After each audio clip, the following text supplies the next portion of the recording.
এক ছিল এক ছোট্ট গ্রাম। সেই গ্রামে ছিল একটি ছোট কুঁড়ে ঘর। সেখানে থাকত গুনগুন নামে এক ছোট্ট মেয়ে। গুনগুন ছিল খুব দুষ্টু, তবে খুব বুদ্ধিমতী। তার সঙ্গী ছিল একটি সাদা খরগোশ, যার নাম ছিল তুলু। তুলু আর গুনগুন সারাদিন দৌড়াদৌড়ি করত আর মজা করত। একদিন গুনগুন আর তুলু খেলতে খেলতে গ্রামের বাইরে চলে গেল। তারা ঢুকে পড়ল এক গভীর জঙ্গলে। সেই জঙ্গলে কেউ কখনো যায়নি, কারণ লোকমুখে শোনা যেত যে সেখানে এক ভয়ঙ্কর দৈত্য বাস করে। কিন্তু গুনগুন ভয় পেত না, আর তুলুও ছিল সাহসী। তারা দুজনেই জঙ্গলের ভিতর দিয়ে হাঁটতে লাগল। হঠাৎ তারা দেখল এক বিশালাকৃতি গাছের নিচে একটি ঝর্ণা। ঝর্ণার জল স্বচ্ছ কাঁচের মতো ঝকঝক করছে। ঝর্ণার পাশে ছিল এক সোনার পাথর, আর সেই পাথরে বসেছিল এক বুড়ি। বুড়িটি দেখতে অদ্ভুত ছিল, তবে তার মুখে মিষ্টি হাসি। গুনগুন বুড়ির কাছে গিয়ে জিজ্ঞেস করল, আপনি কে? বুড়ি হাসি মুখে বলল, আমি জঙ্গলের রক্ষক। তুমি এখানে কেন এসেছ, ছোট্ট মেয়ে? গুনগুন সবকিছু খুলে বলল, কিভাবে তারা খেলতে খেলতে এখানে চলে এসেছে। বুড়ি মৃদু হেসে বলল, তাহলে তোমার জন্য একটি উপহার আছে। তবে মনে রেখো, এই উপহার যত ভালো ততই বিপজ্জনক।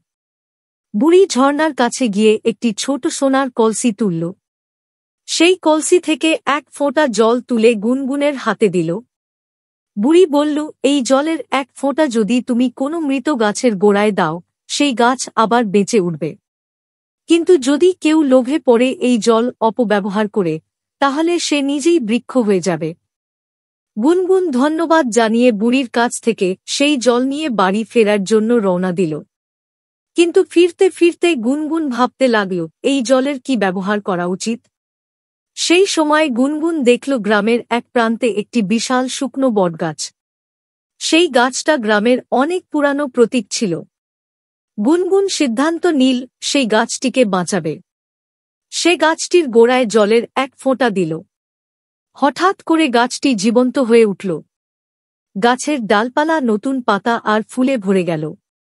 গ্রামবাসীরা এ ঘটনায় খুবই খুশি হল। সবাই গুনগুনের প্রশংসা করল। কিন্তু গ্রামে একজন মানুষ ছিল, যার নাম ছিল লোভন। লোভন সবসময় সম্পদ আর ক্ষমতার লোভে থাকত। সে ভাবল, যদি এই জলের সাহায্যে সে তার নিজের লাভের জন্য গাছপালা বাঁচিয়ে অর্থ উপার্জন করতে পারে, তাহলে তার অনেক সম্পদ হবে। একদিন রাতে লোভন গুনগুনের কাছ থেকে জল চুরি করল এবং জঙ্গলের দিকে চলে গেল। সে একটি বড় গাছের কাছে গিয়ে সেই জল ঢালল, তবে গাছ বাঁচানোর বদলে লোভন নিজেই গাছ হয়ে গেল।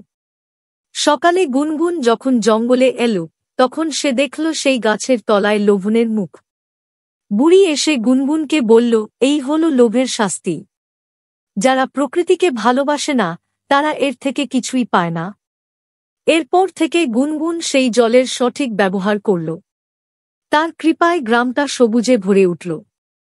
গুনগুন আর তুলু আবারও তাদের খেলা আর দুষ্টুমিতে মেতে উঠল, কিন্তু তারা আর কখনোই সেই জলের অপব্যবহার করল না।